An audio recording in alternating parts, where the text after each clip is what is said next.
the beautiful Coronado Island. Right now we're here at the historic Coronado Boathouse, built in 1887, and tonight, just like every Thursday night, they will be having a happy hour that lasts all night long.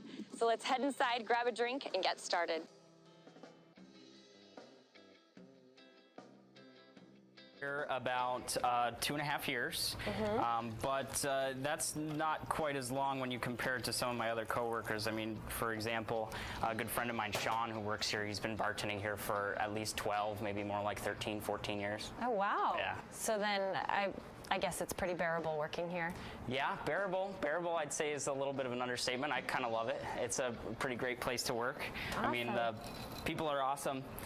The view's not too bad if you take a look out the window. Yeah, that's not so bad. Not too bad of a view from the office, if I do say so myself. Your office window. The food's great. The customers are super nice. I mean, the Coronado locals are just really nice people, and it's a pretty great place to work. Great food, too. Food's awesome.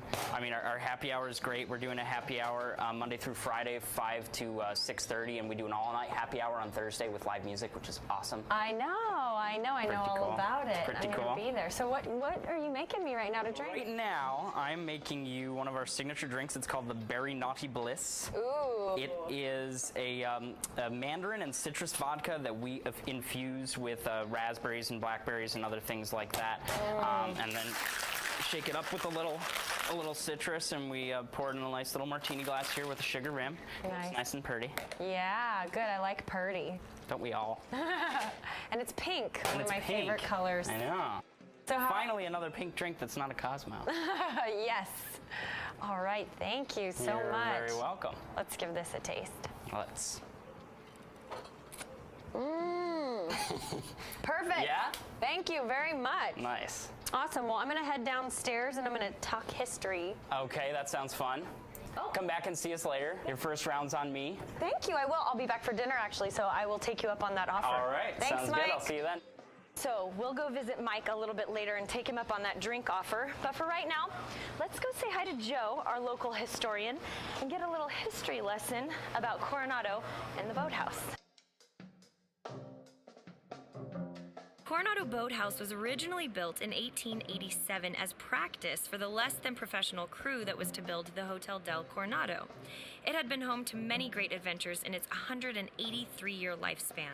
For example, in 1903, it became the home base of William E. Ritter's Marine Research, who soon after helped found the Scripps Institution of Oceanography.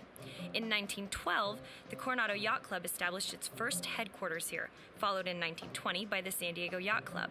In 1973, the boathouse was recognized as a Coronado Historical Landmark.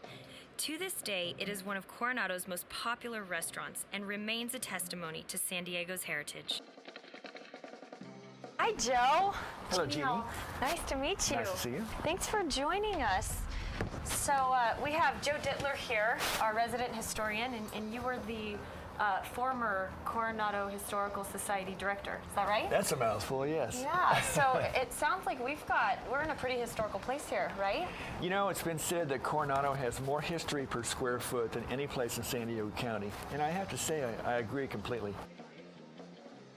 It doesn't just include the Hotel del Coronado, which is very dominant on the landscape, or the boathouse, the historic boathouse that we're in, but it includes the ferry boats and the old trains, the celebrities that visited over the century, the Tent City, which was a wonderful summer resort, and even Marilyn Monroe. You know, she filmed Some Like It Hot here in 1958. Yeah, we have some Hollywood history. Tons of Hollywood history.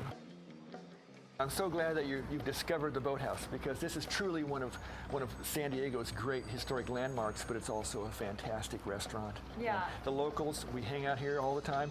The other night I ended up surfing late with a friend, and we were freezing cold, and all we could think of was coming in here for a Caesar salad, a shrimp cocktail, and a Bloody Mary. Of course, we stayed much later. They have entertainment now, and it's a great old building, and it's a great place to be. So the Coronado Island is not now anymore an island. Not be careful how you say that. I'm sorry, but the locals. The locals still insist that Vehemently Coronado argue. is an island. It is an island. You know, when Coronado was first occupied by any form of human life, it was the Kumeyaay Indians who came here seasonally to hunt and fish. They were actually on Coronado until about 1904, when the local merchants deemed that Indians were not good for tourism, and they politely or impolitely removed them from the island. Unfortunately, that happened up and down the coast. But Tent City came along in 1900. When they were building the Hotel Del, the workers would camp just over here in front of the boathouse in tents. And it was so pleasant.